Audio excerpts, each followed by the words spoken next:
ಕೃಷಿ ರಂಗ.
ರೈತ ಬಾಂಧವರಿಗೆಲ್ಲ ಶರಣು ಶರಣಾರ್ಥಿಗಳು.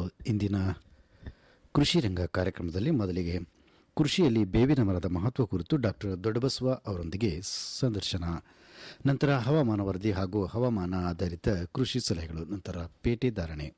ಹಾಗಾದರೆ ಮೊದಲಿಗೆ ಕೇಳಿ ಕೃಷಿಯಲ್ಲಿ ಬೇವಿನ ಮರದ ಮಹತ್ವ ಕುರಿತು ಡಾಕ್ಟರ್ ದೊಡ್ಡಬಸವ ಅವರೊಂದಿಗೆ ಸಂದರ್ಶನ. ರೈತ ಬಾಂಧವರಿಗೆಲ್ಲ ನಮಸ್ಕಾರ.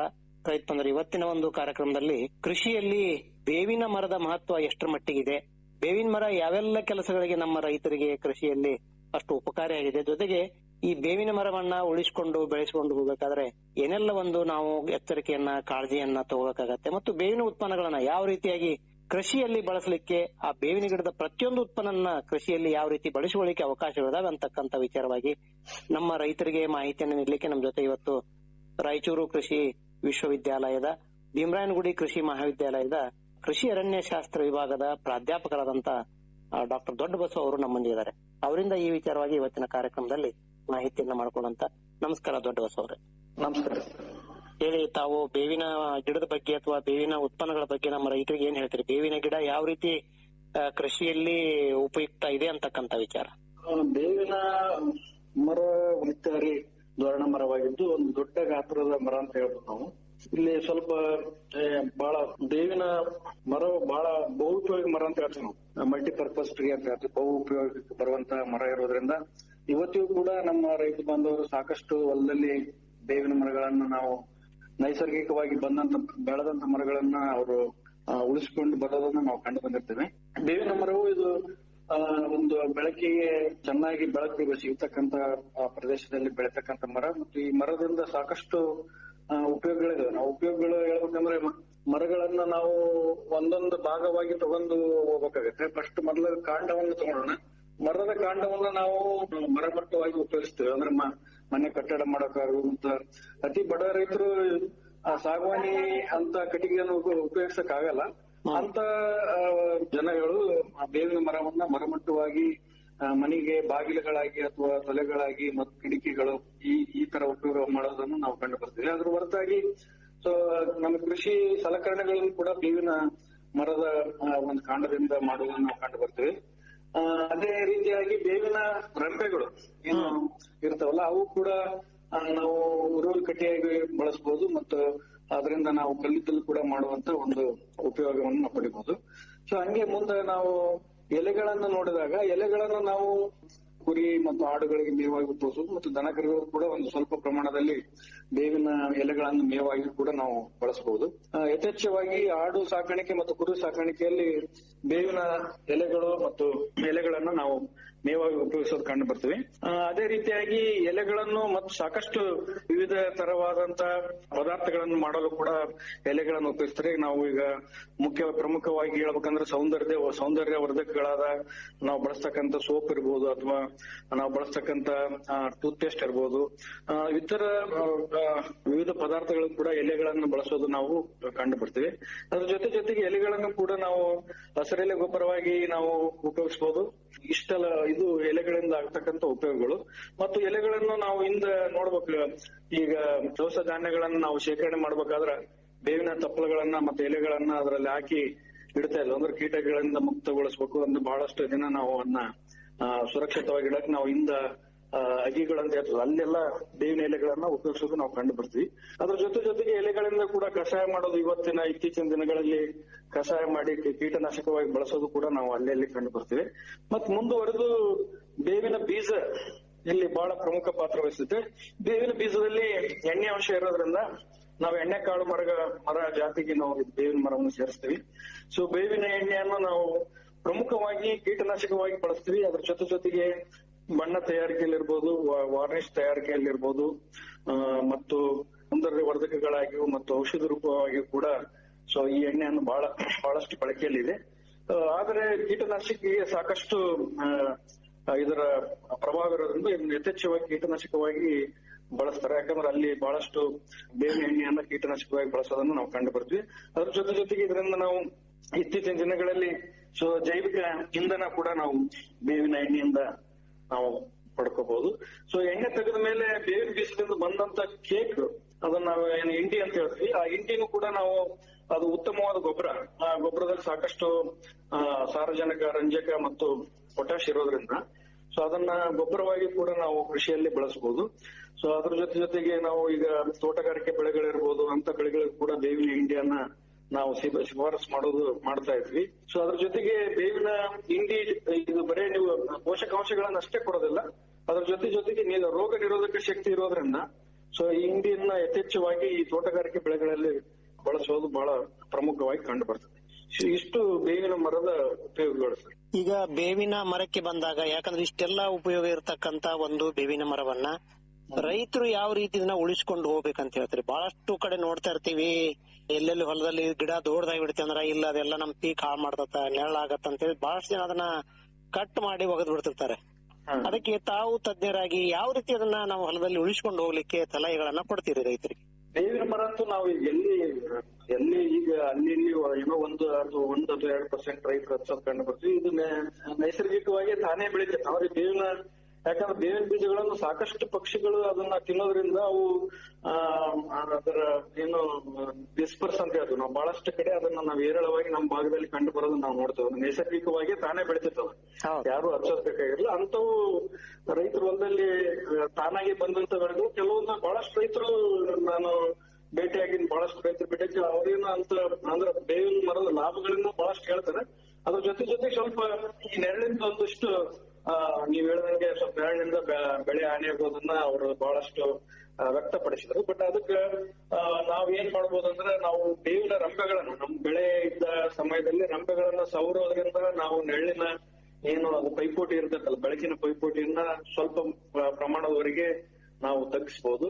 ಅದ್ರ ಜೊತೆಗೆ ನಾವು ಈಗ ನೆರಳಲ್ಲಿ ಬೆಳೀತಕ್ಕಂತ ಕೆಲವೊಂದು ಹುಲ್ಲುಗಳನ್ನ ನಾವು ಈ ತರ ಹಚ್ಚೋದ್ರಿಂದ ಅದೇ ನೆರಳಿನಿಂದ ನಮ್ಗೇನು ಭೂಪ್ರದೇಶ ಹಾನಿ ಒಳಗಾಗಿರ್ತೈತೆ ಅದನ್ನ ನಾವು ಸದ್ಬಳಕೆ ಮಾಡ್ಕೋಬಹುದು ಈ ರೀತಿಯಾಗಿ. ಅಂದ್ರೆ ನೆರಳಲ್ಲಿ ಕೆಲವೊಂದು ಹುಲ್ಲಿನ ಬೆಳೆಗಳು ಚೆನ್ನಾಗಿ ಬರ್ತವೆ, ಹಲಸಾಗಿ ಬರ್ತವೆ, ಅಂತವನ್ನ ಪಡ್ಕೋಬಹುದು. ಅಥವಾ ನಾವು ಬೇವಿನ ರಂಬೆಗಳನ್ನು ನಮ್ಮ ಬೆಳೆ ಇದ್ದ ಸಮಯದಲ್ಲಿ ಅವನ್ನ ಸರಿಯಾದ ರೀತಿಯಲ್ಲಿ ಅದನ್ನು ನಾವು ಸವರಿ ಮಾಡಿದ್ರೆ ಸ್ವಲ್ಪ ಪ್ರಮಾಣದಲ್ಲಿ ನಾವು ಅದನ್ನ ತಪ್ಪಿಸಬಹುದು. ಅದ್ರ ಜೊತೆಗೆ ನಾವು ಈಗ ಬಹಳಷ್ಟು ಏನ್ ಮಾಡ್ತಾ ಇದ್ರೆ ನೆರಳಿನಿಂದ ಆದಂತ ಹಾನಿ ನೋಡ್ತಾ ಇದ್ವಿ. ಬಟ್ ಆ ಬೇವಿನ ಮರದಿಂದ ಆಗತಕ್ಕಂತ ಉಪಯೋಗದ ಬಗ್ಗೆ ನಾವು ಬಹಳಷ್ಟು ಲಕ್ಷ್ಯ ಕೊಡಲ್ಲ. ಯಾಕಂದ್ರೆ ಆ ಉಪಯೋಗಗಳು ನಮಗೆ ಕಣ್ಣಿಗೆ ಕಂಡು ಬರಲ್ಲ. ಇದು ಏನಾಗುತ್ತೆ, ಇದು ಕಣ್ಣಿಗೆ ಕಾಣುತ್ತೆ. ಅಂದ್ರೆ ಇಲ್ಲಿ ಇಷ್ಟು ಪ್ರದೇಶ ನಂದು ಹೋಗ್ತಾ ಇದೆ, ಬೆಳೀತಾ ಇಲ್ಲ ಎಂಬುದು ನಾವು ನೋಡ್ತೀವಿ. ಬಟ್ ಬೇವಿನ ಮರಗಳಿರೋದ್ರಿಂದ ಭೂ ಸವಕಳಿ ತಡೆಗಟ್ಟುತ್ತದೆ, ಮಣ್ಣಿನ ಸಂರಕ್ಷಣೆ ಆಗುತ್ತೆ, ನೀರಿನ ಸಂರಕ್ಷಣೆ ಆಗುತ್ತೆ, ಮತ್ತು ಭೂ ಫಲವತ್ತತೆ ಹೆಚ್ಚಿಸುವಲ್ಲಿ ಸಾಕಷ್ಟು ಅದು ಪ್ರಭಾವವನ್ನು ಬೀರೋದ್ರಿಂದ ಅದೇನು ಮತ್ತ ಇಷ್ಟೊಂದು ಉಪಯೋಗಗಳಿರೋದ್ರಿಂದ ನಾವೇನೋ ಅದರಲ್ಲಿ ನಾವು ಬೆಳೆ ನಷ್ಟ ಆಗಿರೋದನ್ನ ನಾವು ಅದನ್ನ ಈ ಬೇವಿನ ಉತ್ಪನ್ನಗಳಿಂದ ನಾವು ಅಷ್ಟೊಂದು ಏನು ಬೆಳೆ ನಾಶ ಆಗಿರೋದನ್ನ ನಾವು ಈ ರೀತಿಯಾಗಿ ನಾವು ಅದನ್ನ ಅಂದ್ರೆ ಉತ್ಪನ್ನವನ್ನ ನಾವು ಬೇವಿನ ಉತ್ಪನ್ನಗಳಾದ ಬೀಜಗಳಿರ್ಬೋದು ಅಥವಾ ಹಸಿರು ಎಲೆ ಇರ್ಬೋದು, ಮತ್ತ ಉರುಳು ಕಟ್ಟಿಗೆ ಇರ್ಬೋದು ಮತ್ತು ಮರಮಟ್ಟುವಿನಿಂದ ನಾವು ಪಡೆದುಕೊಳ್ಬಹುದು.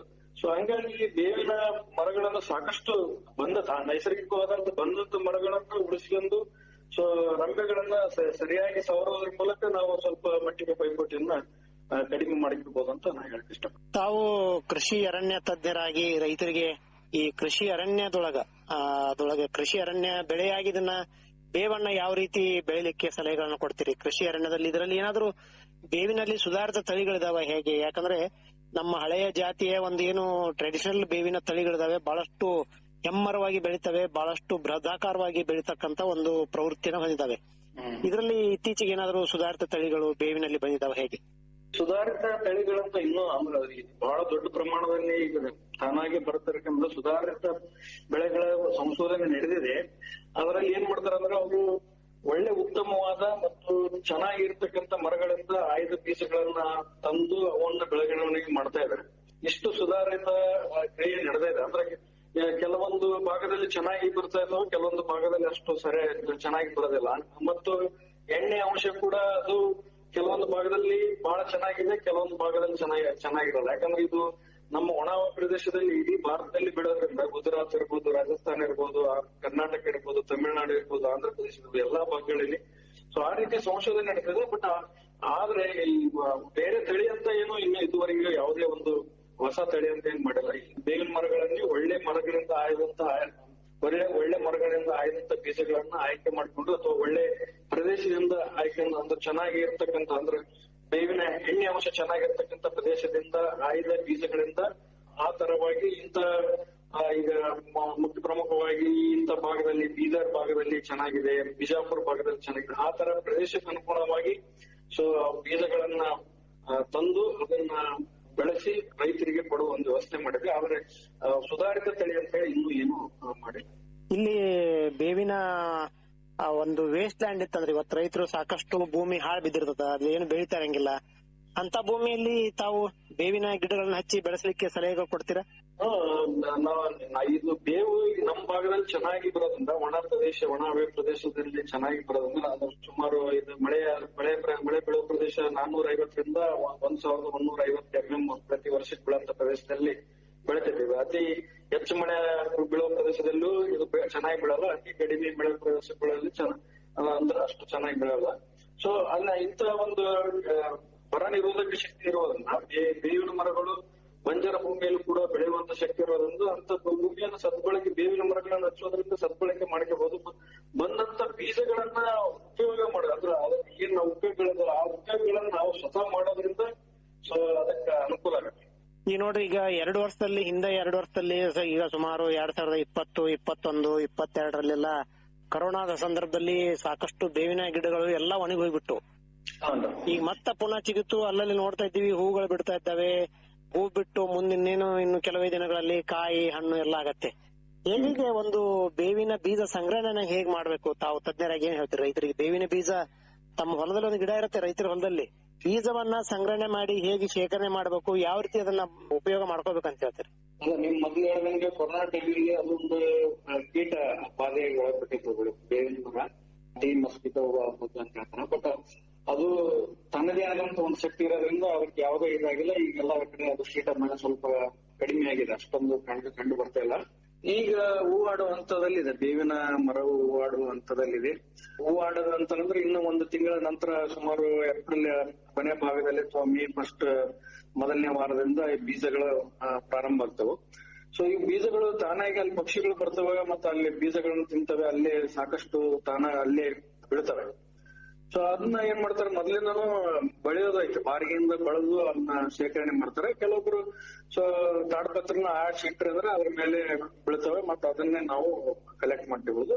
ಸೊ ಅದನ್ನ ಸರಿಯಾಗಿ ಬೆಳೆದು ಅದ್ರೊಳಗೆ ಬೆಳೆದ್ಮೇಲೆ ಸ್ವಲ್ಪ ಸಣ್ಣ ಏನು ರಂಬೆಗಳಿರ್ಬೋದು, ಗೊಂಬೆಗಳಿರ್ಬೋದು, ಎಲೆಗಳಿರ್ಬೋದು, ಮಣ್ಣಿನ ಅಂಶ ಕೂಡ ಇರ್ತದೆ. ಅಷ್ಟೆಲ್ಲ ಕೂಡಿ ಬಂದ ಮೇಲೆ ಅದನ್ನ ಮತ್ತ ಶರಣ ಮಾಡಿ ಬರೀ ಬೀಜಗಳನ್ನಷ್ಟೇ ನಾವು ಹೊರಗಡೆ ತಗೊಂತೀವಿ. ಸೊ ಬೀಜಗಳನ್ನ ತಗೊಂಡ್ಮೇಲೆ ಅವನ್ನ ಶೇಖರಣೆ ಮಾಡಿ, ಮುಖ್ಯವಾಗಿ ಬೀಜಗಳನ್ನ ಬಹಳಷ್ಟು ಜನ ಮೊದಲು ಮಾಡ್ತೀವಿ ಬೀಜಗಳನ್ನ ರೈತರು ಈಗ ನಾನ್ ನೋಡಿದಂಗೆ ಈ ಒಣ ಬೇಸಾಯದಲ್ಲಿ ಅಥವಾ ಪುಷ್ಟಿ ಆಧಾರಿತ ಬೇಸಾಯದಲ್ಲಿ ಸಾಕಷ್ಟು ರೈತರು ನಾವು ಬೀಜಗಳನ್ನ ಕಲೆಕ್ಟ್ ಮಾಡೋದು ಅಂದ್ರೆ ಶೇಖರಣೆ ಮಾಡೋದು, ಸಂಗ್ರಹಣೆ ಮಾಡೋದು ನಾವು ಕಂಡು ಬರ್ತೀವಿ.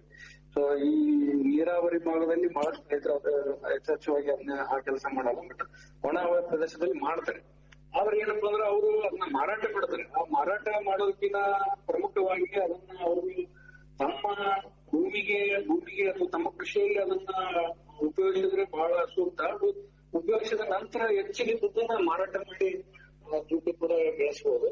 ಆದ್ರೆ ಸಾಕಷ್ಟು ಜನ ಹಂಗ್ ಮಾಡ್ತಾ ಇದಾರೆ. ಇದನ್ನ ಉಪಯೋಗ ಹೆಂಗ್ ಮಾಡ್ಬೇಕಂತಂದ್ರೆ, ಬೇವಿನ ಬೀಜಗಳಂದ್ರೆ ಅವು ಇದ್ರ ಜೊತೆಗೆ ತೊಗಟೆ ಇರ್ತದೆ. ತೊಗಟೆಯ ಬೇವಿನ ಹಣ್ಣಿನ ಅಂದ್ರೆ ಬೀಜದ ಸುತ್ತ ತೊಗಟೆ ಇರ್ತದೆ. ತೊಗಟಿನ ಚೆನ್ನಾಗಿ ತೆಗಿಬೇಕಲ್ಲ. ಅದನ್ನ ನಾವು ಮಾಡಕ್ಕಾಗಿಲ್ಲ ಅಂದ್ರೆ ಅದನ್ನ ತೊಗಟೆ ಸಮೇತ ಬೀಜಗಳನ್ನ ನಾವು ಶೇಖರಣೆ ಮಾಡಿದ ಬೀಜಗಳನ್ನ ನೆರಳಲ್ಲಿ ಒಣಗಿಸಿ, ಒಂದು ವಾರ ಕಾಲ ನೆರಳಲ್ಲಿ ಒಣಗಿಸಿ, ಆಮೇಲೆ ಅವನ್ನ ಸರಿಯಾಗಿ ಒಂದು ರೋಲರ್ ಇಂದ ಪುಡಿ ಮಾಡಿ, ಸೊ ಆ ಪುಡಿಯನ್ನ ನಾವು ಸುಮಾರು ಒಂದು ಅರ್ಧ ಕ್ವಿಂಟಲ್ ಒಂದ್ ಎಕರೆಗೆ, ಅದಕ್ಕಿಂತ ಜಾಸ್ತಿ ಇಲ್ಲ, ಅದನ್ನ ಪುಡಿ ಮಾಡಿದ್ದನ್ನ ಸರಿಯಾಗಿ ನಾವು ಕೊಟ್ಟಿಗೆ ಗೊಬ್ಬರದಲ್ಲಿ ಇರ್ಬೋದು ಅಥವಾ ಮಣ್ಣಿನಲ್ಲಿ ಇರ್ಬೋದು ಸರಿಯಾಗಿ ಮಿಶ್ರಣ ಮಾಡಿ ಇಡೀ ಭೂಮಿಗೆ, 1 ಎಕರೆ ಭೂಮಿಗೆ ಅರ್ಧ ಕ್ವಿಂಟಲ್ ಅಷ್ಟು ಪೂರ್ತಿ ಇಡೀ ಭೂಮಿಯಲ್ಲಿ ಹರಡಂಗೆ ನಾವು ಭೂಮಿಯಲ್ಲಿ ಸೇರಿಸ್ಬೇಕು. ಸೊ ಆ ರೀತಿ ಇದು ಮಾಡೋದ್ರಿಂದ ನಾವು ಆಗ್ತಕ್ಕಂತ ಏನು ರಾಸಾಯನಿಕ ಗೊಬ್ಬರಗಳನ್ನ ಸ್ವಲ್ಪ ಪ್ರಮಾಣ ಕಡಿಮೆ ಮಾಡಬಹುದು, ಮತ್ತು ಇದಕ್ಕೆ ರೋಗ ನಿರೋಧಕ ಶಕ್ತಿ ಇರೋದ್ರಿಂದ ಸ್ವಲ್ಪ ರೋಗದ ಪ್ರಮಾಣವು ಕೂಡ ಕಡಿಮೆ ಆಗೋದು ಕಂಡು ಬರ್ತೈತಿ. ಸೊ ಇಲ್ಲಿ ಎಣ್ಣೆಯುಕ್ತ ಬೀಜಗಳು ಇರೋದ್ರಿಂದ ಇನ್ನೂ ಸ್ವಲ್ಪ ಅಂದ್ರೆ ಜಾಸ್ತಿ ಪ್ರಮಾಣದಲ್ಲಿ ಉಪಯೋಗಗಳನ್ನ ರೈತರು ಪಡಿಬಹುದು. ಈಗಾಗಲೇ ನಾವು ಮಾರ್ಕೆಟ್ ಅಲ್ಲಿ ನೋಡಬಹುದು, ಬೇವಿನ ಹಿಂಡಿ ಸುಮಾರು 1,500 ರೂಪಾಯಿ ಕ್ವಿಂಟಲ್ ಇಂದ ಹಿಡಿದು 2,500 ರೂಪಾಯಿ ಕ್ವಿಂಟಲ್ ವರೆಗೂ ಮಾರಾಟ ಆಗ್ತಾ ಇದೆ. ಸೊ ಅಷ್ಟೊಂದು ಅಂದ್ರೆ ಎಣ್ಣೆ ತೆಗೆದಂತ ಹಿಂಡಿಗೆ ಅಷ್ಟೊಂದು ಬೆಲೆ ಇದೆ. ಎಣ್ಣೆಯುಕ್ತ ಹಿಂಡಿಗೆ ಇನ್ನೂ ಸಾಕಷ್ಟು ಬೆಲೆಯನ್ನ ನಾವು ನೋಡ್ಬೋದು. ರೈತರು ಅದನ್ನ ಶೇಖರಣೆ ಮಾಡಿ ಅದನ್ನ ತಾವು ಕೃಷಿಯಲ್ಲಿ ತಮ್ಮ ಭೂಮಿಯಲ್ಲಿ ತಮ್ಮ ಬೇಕಾದಷ್ಟು ಉಪಯೋಗಿಸಿ ಉಳಿದನ್ನ ಮಾರಾಟ ಮಾಡಕ್ಕೆ ನಾವು ಸಲಹೆ ಕೊಡ್ತೀವಿ.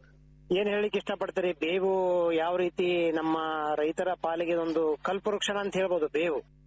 ಬೇವು ಕಲ್ಪವೃಕ್ಷ ಅಂತಾನೆ ಹೇಳ್ತೀವಿ. ಈಗ ನಾವು ಅದೇ ಮುಂದೆ ಬರ್ತಕ್ಕಂತ ಒಂದು ನಮ್ಮ ದೊಡ್ಡ ಒಂದು ಹಬ್ಬನೇ ಇದೆ, ಯುಗಾದಿ ಹಬ್ಬ ನಾವು ಮಾಡ್ತಾ ಇದ್ವಿ. ಒಂದು ಯುಗಾದಿ ಬೇವು ಬೆಲ್ಲ ಜೊತೆಗೇನೆ ಮಾಡ್ತಾ ಇದ್ವಿ.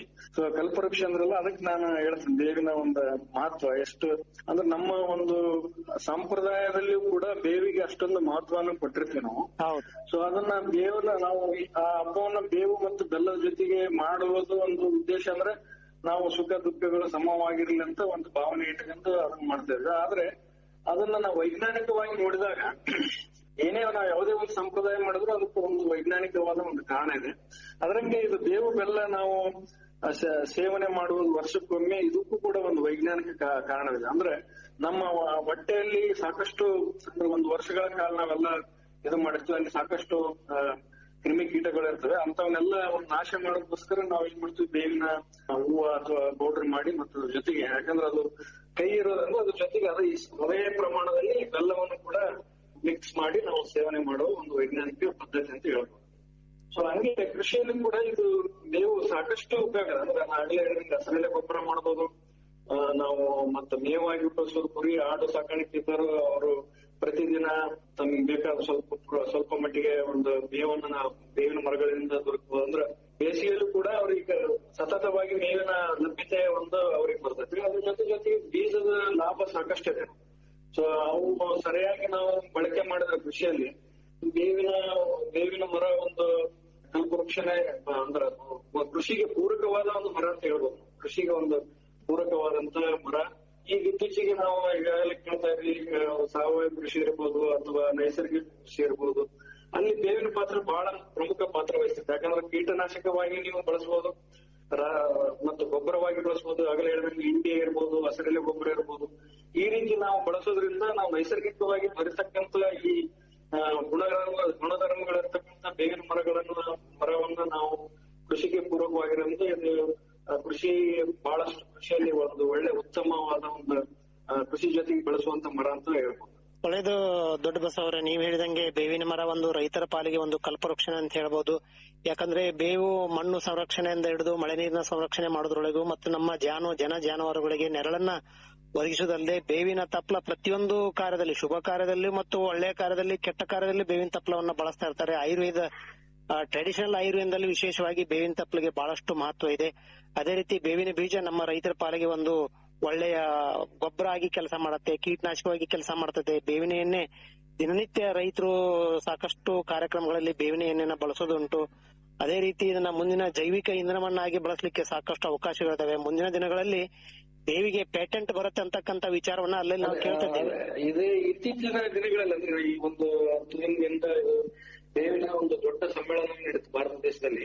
ಈಗ ಬೇವು ಎಷ್ಟು ಇದೆ ಅಂದ್ರೆ ನಮ್ಮ ದೇಶಕ್ಕೆ ಬೇಕಾಗಂತ ಬೇವಿನ ಬೀಜವನ್ನು ನಾವು ಬೇರೆ ದೇಶ ಆಮದು ಮಾಡ್ಕೊಂತ ಇದ್ವಿ. ಅಷ್ಟೊಂದು ಕೊರತೆ ಇದೆ. ಅದು ನಮ್ಮಲ್ಲಿ ಸಾಕಷ್ಟು ಹೇರಳವಾಗಿದೆ. ಅದು ಸರಿಯಾಗಿ ಅದನ್ನ ಸಂಗ್ರಹಣೆ ಮಾಡುವಂತದ್ದಿಲ್ಲ ಅಥವಾ ಸರಿಯಾಗಿ ಅದಕ್ಕೊಂದು ತಂತ್ರಜ್ಞಾನ ಬೇಗ ಸಂಗ್ರಹಣೆ ಮಾಡ್ತಕ್ಕಂತ ಅವೇರ್ನೆಸ್ ಇಲ್ಲ, ಅದ್ರ ಬಗ್ಗೆ ತಿಳುವಳಿಕೆ ಬಹಳಷ್ಟು ಕಡಿಮೆ.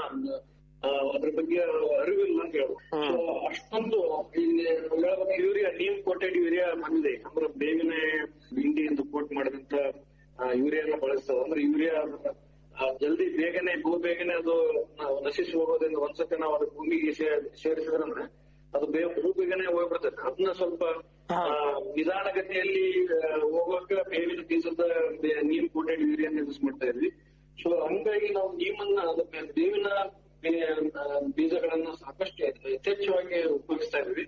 ಸೊ ಹಂಗಾಗಿ ಬರುವ ದಿನಗಳಲ್ಲಿ ಬೇವಿನ ಬೇಡಿಕೆ ಬಹಳಷ್ಟು ಇರ್ತದೆ. ಅದಕ್ಕೆ ನೋಡ್ತಂದು ನಾವು ಬೇವಿನ ಪೇಟೆಂಟ್ ಬರುತ್ತಂತ ಹೇಳ್ತಾ ಇದ್ರು ನಡುವೆಲ್ಲ, ಪೇಟೆಂಟ್ ಬರುತ್ತಂತ ಹೇಳಿ. ಅದೇ ಅದನ್ನ ಅದು ನಡೆದಿದೆ, ಅದು ಪ್ರೊಸೆಸ್ ನಡೆದಿದೆ. ಅಂದ್ರೆ ಈಗ ಇಷ್ಟೊಂದು ನಾವು ಎಷ್ಟು ಉತ್ಪನ್ನಗಳನ್ನ ಮಾಡ್ತಾ ಇದ್ವಿ ಬೇವಿನ ಎಣ್ಣೆಯಿಂದ, ಯಾವ ರೀತಿ ಬಳಕೆ ಮಾಡ್ತಿದ್ವಿ, ಅವಕ್ಕೆಲ್ಲ ಒಂದು ಪೇಟೆಂಟ್ ತಗೊಳ್ಳೋ ಒಂದು ವ್ಯವಸ್ಥೆ ನಡೆದಿದೆ. ಅದನ್ನು ಕೂಡ ಬರ್ತದೆ. ಅದ್ರ ಜೊತೆಗೆ ನಾವು ಅದನ್ನ ನಮ್ಮ ಕೃಷಿಯಲ್ಲಿ ಹೇಗೆ ಸದ್ಬಳಕೆ ಮಾಡೋದು, ನಮ್ಮ ಭಾಗದಲ್ಲಿ ಸಾಕಷ್ಟು ಇದೆ. ಅದನ್ನ ನಾವು ಏನೋ ಕೈಯಲ್ಲಿ ಅಂದ್ರೆ ಮಾಣಿಕ್ಯ ಇಟ್ಕೊಂಡು ನಾವು ಏನೋ ಬೇರೆ ಹುಡುಕಾಡುವಂತ ಒಂದು ಪರಿಸ್ಥಿತಿಯಲ್ಲಿ ಬಂದಂಗ ಆಗಿದೆ. ಸೊ ಆ ತರ ನೋಡಿದಾಗ ಬೇವಿನ ಬೀಜಗಳು ಅಥವಾ ಬೇವಿನ ಮರ ಬಹಳ ಒಂದು ಒಳ್ಳೆ ಮರ ಅಂತ ಹೇಳಿ. ಒಳ್ಳೇದು. ಮಾಹಿತಿ ಹಂಚಿಕೊಳ್ಳೋದಕ್ಕೆ ಎಲ್ಲ ರೈತರ ಪರವಾಗಿ ಧನ್ಯವಾದಗಳು ತಮಗೆ. ನಮಸ್ಕಾರ. ನಮಸ್ಕಾರ. ಇದುವರೆಗೆ ಕೃಷಿಯಲ್ಲಿ ಬೇವಿನ ಮರದ ಮಹತ್ವ ಕುರಿತು ಡಾಕ್ಟರ್ ದೊಡ್ಡಬಸವ ಅವರೊಂದಿಗೆ ಸಂದರ್ಶನ ಕೇಳಿದಿರಿ. ಸಂದರ್ಶಿಸಿದವರು ಡಾಕ್ಟರ್ ವಿಜಿ ಬಾವಲತ್ತಿ. ಈಗ ಕೇಳಿ ಹವಾಮಾನ ವರದಿ ಹಾಗೂ ಹವಾಮಾನ ಆಧಾರಿತ ಕೃಷಿ ಸಲಹೆಗಳು. ರೈತ ಬಾಂಧವರೇ, ಈಗ ಹವಾಮಾನ ವರದಿ ಮತ್ತೆ ಹವಾಮಾನಾಧಾರಿತ